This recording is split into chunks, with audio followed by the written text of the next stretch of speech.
he did everything he could possibly do. He didn't just throw in the towel. He didn't just say, screw it, I'm just going to follow for this. No, he actually tried. This man tried.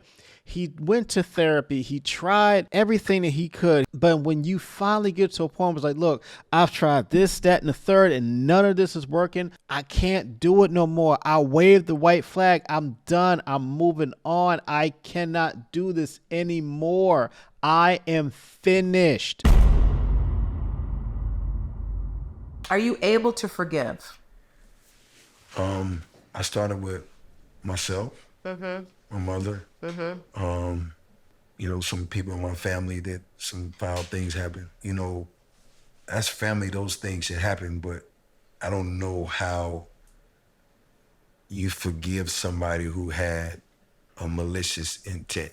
Let me say this. Forgiveness is probably the most powerful thing you could ever do for yourself, because forgiveness is not for them. It never is. Forgiveness is for yourself, to get that malice, that anger off of your heart, that burden, that heavy weight that's been holding you down for so long because you are so scorned by this person. You're so angry by this person. You're heartbroken, or whatever that pain is, just to get that off of your chest and just take it off, put it somewhere else. Forgiveness, that is probably the last piece of healing that you could ever do when it comes to moving on from a relationship, when it comes to moving on from a situation that somebody did you wrong or somebody did you dirty. Forgiveness is the last step in the healing process. If you can truly forgive somebody for what they did to you, that's when you have fully healed from that situation and you can truly move on to a better situation. In that moment where you are trying to really work through your own trauma, is it safe to say that it's healthy to say, that person is where they are, I need to leave them there and forgive them exactly where they are and still love them where they are? Well, I could say this. I've been through some shit. I'm not laughing. I'm just like, with the way you said that. No, I'm definitely laughing because of the way you said it. At me right now. See what I'm saying? This is why we can't open up. This is why men can't open up. This is why I should say shit. That is very true. You have a lot of guys out here we've all been through some shit. We all have a past. We've all been through some trauma. We've all been through some kind of situation, some kind of heartbreak, some kind of betrayal. We've all been through something. I mean, the scars that we have make us who we are today. So, we've been through the battle, we've been through the fire, but it's just how you come out on the other side defines who you are today. So when he said, I've been through some shit, he says that, and you can see that there is no more pain. There is no more sadness. There's just forgiveness. There's healing, because he said it like, man, I have been through some stuff, and let me tell you my story about what I did to overcome these things.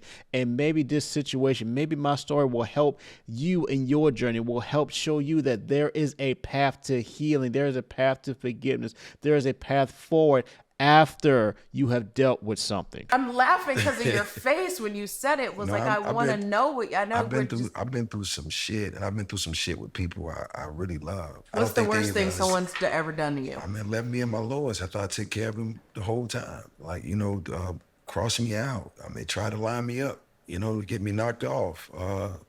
That's hardcore. Took from me, stole from me, betrayed me. But you gotta let all that go. Have you? This is the thing I had to learn. And this is the part where it get a little tricky. Most time when people do something to hurt you, it's out of fear. Yes. Of course. Right. But I didn't understand that at first. I thought this was personal. Yeah. Right. Well, that's because we Black people are raised that way. Right. Like, that's kind of part of our you're trying culture. to hurt me, so I gotta hurt you back, or hurt you first. There's that. Mm-hmm. And I just want to pause right there when she said hurt you first. See, sometimes you can be a good person. You could be an outstanding person, but sometimes who you are in a relationship with, they may be broken. They may have some trauma. They may need therapy, and they have things in their past that has nothing to do with you whatsoever, but they never healed from it. They never talked about it. They never sat down and got some help with that.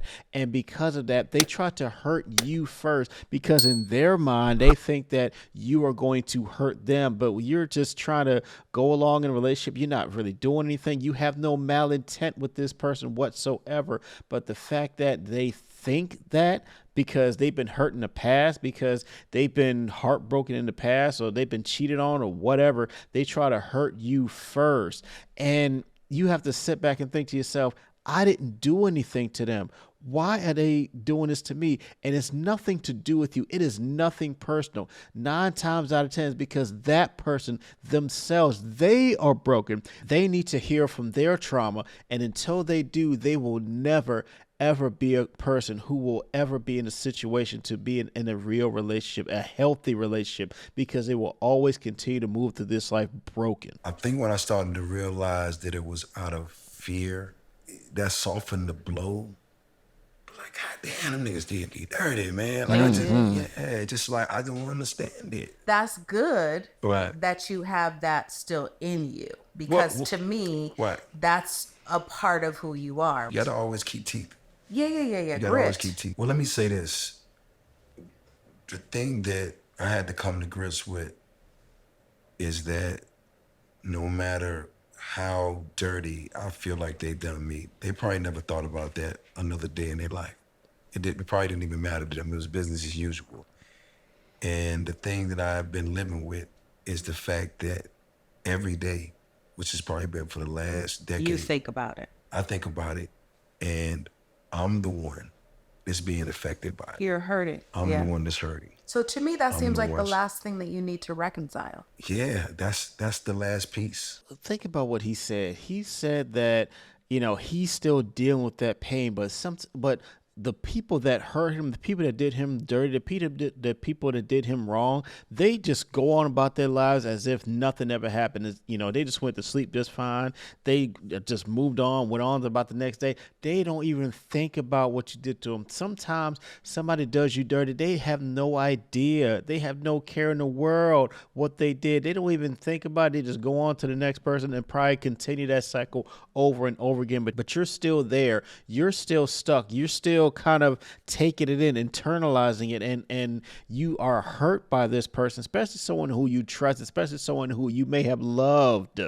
And until you are able to forgive them, until you are able to take that malice off your heart, you will continue to live that over and over again. That moment, that situation, that trauma, you continue to live that over and over again until you forgive them and just remove that anger off you. It says, I forgive you. I may not forget, but I forgive you. These moments in your life, some moments in my own life, where you have made a conscious decision to move forward and to choose yourself. Right. But what we haven't talked about is your current marriage and your current situation. And I think it would be unfair to you to not address that in this space where we're being really open and honest. And it doesn't have to be the details of anything. Right. But if you've done all of this work and you've given yourself that grace and you've given yourself that space to grow and you've given yourself permission to love self, right? Then what happens when a man gets to the point where they're just like, okay, I'm filing for divorce? Integrity intact. I could never say anything that would not honor somebody. Absolutely. But I can tell you that this has not been a easy journey. Right. I can tell you that I'm saddened. I can tell you that I'm disappointed. I can tell you that I'm uneasy, right?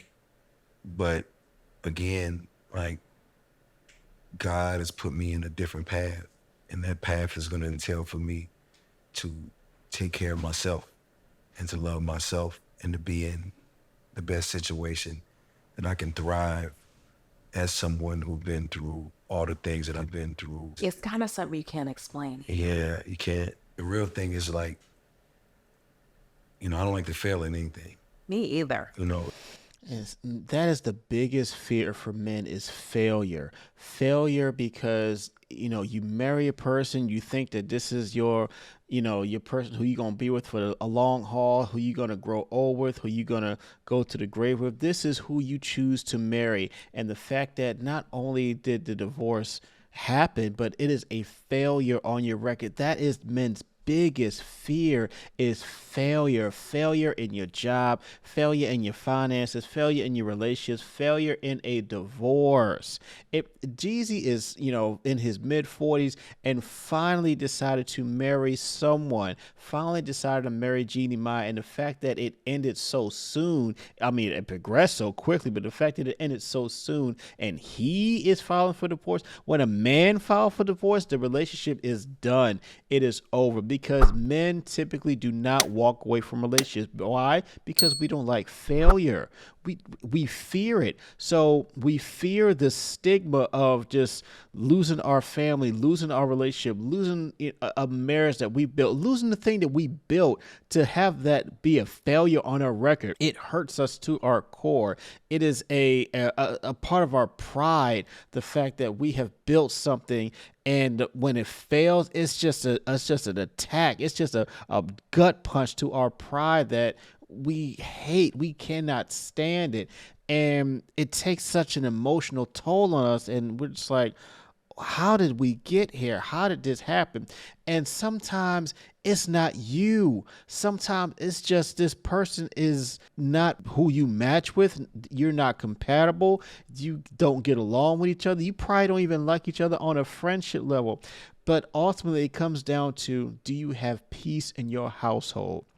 If you don't have peace in your household, it doesn't matter. You will never get along. If you don't have peace in your household, the relationship will never work. And maybe some counseling would fix it. Maybe you go talk to a pastor or something. But ultimately, if none of that fixes it, if there's always chaos, if there's always some kind of rah-rah going on, if there's always this arguing and fighting and all this other kind of stuff, this relationship, this marriage, it will never work out, because you're going to get sick and tired of coming home to the same attitude, the same fighting, the same chaos every damn day. You're going to be one of them people that sit in the car in the driveway and then just dread about walking through the door. You're sitting there and you take a breath and you be like, oh, what am I about to walk into? I just got done dealing with the world. I just got done slaying all these dragons, dealing with these partners and arguing with people in corporate America or in front of a judge or whatever, and then you got to come home and do a round two with the person that you lay with every damn day. If you don't have peace in your house, you have nothing at all. I don't want to lose. I don't want to fail. I don't want to fail, especially when I know what you've poured in. Right. And as I sit across from you, you invest so much emotionally, physically, your time, your money, your energy. You invest so much into a marriage, and when it comes crumbling down, when someone files for divorce, when you have choose to walk away from your relationship, it is a failure amongst all failures to men. And it's a hit to our core. We can't stand it. And we're just like, I did so much. I thought I picked the right person. I thought that this is who we're going to be with. And it just comes crumbling down. That's why I say when men file for divorce, it is over. We are not going back. We are not thinking about reconciling. We are walking away, because we have come to a point where like, I cannot stand to be with this person anymore, and I want to cut ties with them. I want to cut my loss with them, because I cannot function as a human being with this person, with this woman, because she is not adding value to my life. She is sucking me dry. She's becoming a liability instead of an asset. I can only be responsible for myself. True. And I can only do what I can do, right? And I can't expect someone else to do what I'm doing. But did you go to therapy with her? Yeah. Okay, that's good. Right. So you actually addressed it, right. Tried to work through it, tried to do the work, and it just was like not happening. No. Well, then shit, you tried. Yeah. I don't know about for you, but for me, it is a switch. Right. He did everything he could possibly do. He didn't just throw in the towel. He didn't just say, screw it, I'm just going to follow for us. No, he actually tried. This man tried. He went to therapy. He tried everything that he could. He didn't just throw in the towel and say, I'm just going to follow for.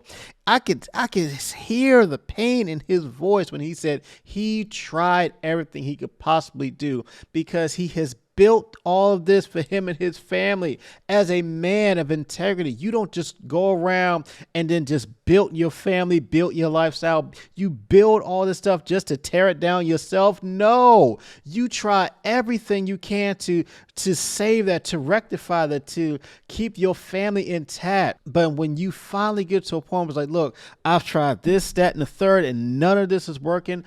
I can't do it no more. I waved the white flag. I'm done. I'm moving on. I cannot do this anymore. I am finished. I'm walking away from you because if nothing works, as I've given everything I've got in my arsenal and none of that works, I'm done. I don't know what else to do. I can't get peace. I don't have happiness. I don't have anything with you. So I'm done. I'm walking away. And that's what he did. That's why this marriage dissolved, because he tried everything. He genuinely tried every single thing that he could do, but it wasn't good enough for her. So he's done. And when that switch Is goes that what off, that was your switch? gone. Yeah. Right. But I had to realize for myself that anything that happened in the last, what was it, year and a half of my Right. life, that shouldn't have nothing to do with me. And that's my That didn't have case. anything to do with me. I was not embarrassed. Right. I was not. The way that Black people stood up for me, and the way that Black women were like, oh no, you don't do that to her. I was shocked because I didn't realize that what I had done or what I've done in my career had so much impact. You didn't realize that? No, not at all. And I'm not even being like funny. You're America's sweetheart. Like, it's crazy. Think about this. That whole situation with Ime Udoka and Nia Long, that should have never been publicized in the first place. It was none of our business.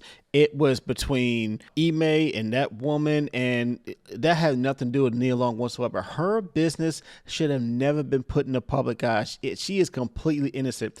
I'm not saying what he did was right. I'm just saying that the business should not have been put out in the public eye. He was wrong in what he did. He should not have stepped out in a relationship with her. And at the same time, it should never have been public knowledge.